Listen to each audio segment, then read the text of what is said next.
آج کی تقریر کا موضوع ہے میرا ایمان پاکستان۔ اس موضوع پہ اپنے خیالات کا اظہار کرنے آ رہے ہیں وقار احمد، جن کا تعلق DHA بوائز کالج سے ہے۔ خدا کرے کہ میری ارض پاک پر اترے، خدا کرے کہ میری ارض پاک پر اترے وہ فصل گل کے جسے اندیشہ زوال نہ ہو۔ ایمان کا مطلب ہے یقین، یعنی اللہ رب العزت پر یقین۔ تاریخ شاہد ہے کہ مسلمانوں پر جب برا وقت آیا تو وہ جذبہ ایمان ہی تھا جس نے انہیں اس برے وقت سے نکالا۔ ایک وقت وہ تھا کہ جب مسلمان غلامی کی زندگی گزار رہے تھے، جب مسلمان مختلف قوموں کے تسلط میں جکڑے ہوئے تھے، لیکن قائد اعظم اور ان جیسے بہت سے رہنماؤں نے اب جذبہ ایمانی دکھایا اور بہت سے شہداء نے مسلمانوں کو اس برے وقت سے نکالا، اور یوں 14 اگست 1947 کو ایک مملکت خداداد پاکستان کے روپ میں ہمارے سامنے آئی۔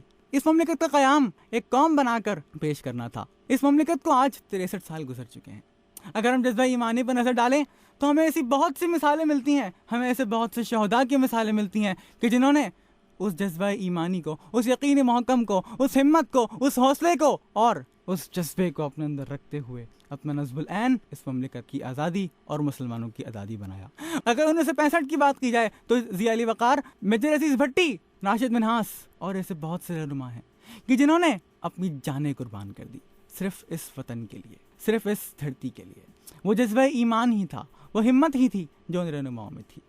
اگر آج کی بات کی جائے تو کارگل کا محاذ کہ جس پر کیپٹن کرنل شیر خان شہید تھے، کہ جنہوں نے جذبہ ایمانی دکھایا، کہ جنہوں نے اپنی جان قربان کر کے یہ ثابت کر دیا کہ ہم میں ابھی بھی عزم و ہمت ہے، حوصلہ ہے، جذبہ ایمانی ہے، لیکن ضرورت صرف اس امر کی ہے ضیاء علی وقار کہ وہ جذبہ، وہ ہمت، وہ حوصلہ، وہ ایمان، وہ جد و جہد کرنے کی لگن ہمارے اندر موجود تو ہے، لیکن شاید اس کی کہیں نہ کہیں کمی ضرور ہے۔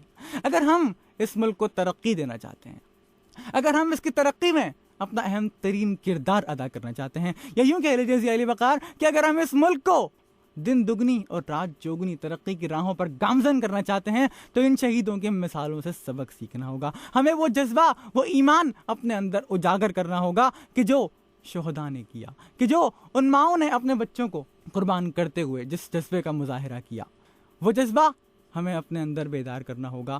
یہ تاریخ شاہد ہے کہ ہر قوم پر برا وقت بھی آتا ہے، ہر قوم زوال کا شکار ہوتی ہے، لیکن وہ جذبہ ہوتا ہے، وہ اتحاد، تنظیم اور یقین محکم ہوتا ہے جو اس قوم کو ترقی کی راہوں پر گامزن کرتا ہے۔ ہمیں بھی اپنے اندر وہ جذبہ لانا ہوگا، اور ہم اگر چاہیں تو یہ وطن ضرور دن دگنی اور رات چوگنی ترقی کر سکتا ہے۔ جو ہاتھ اٹھا وہ کاٹ دیں گے، جو آنکھ اٹھی وہ نوچ لیں گے۔ جو ہاتھ اٹھا وہ کاٹ دیں گے، جو آنکھ اٹھی وہ نوچ لیں گے۔ ہم اپنے کل کو، نئی نسل کو تیری عظمت کی سوچ دیں گے۔ نہ کوئی سپر، نہ کوئی پاور، نہ کوئی حاکم، نہ کوئی لیڈر، نہ کوئی سپر، نہ کوئی پاور، نہ کوئی حاکم، نہ کوئی لیڈر۔ ایک ایسا اعلیٰ نظام ہوگا، ہر ایک تیرا غلام ہوگا، صرف تجھی پر سلام ہوگا، صرف تجھی پر سلام ہوگا۔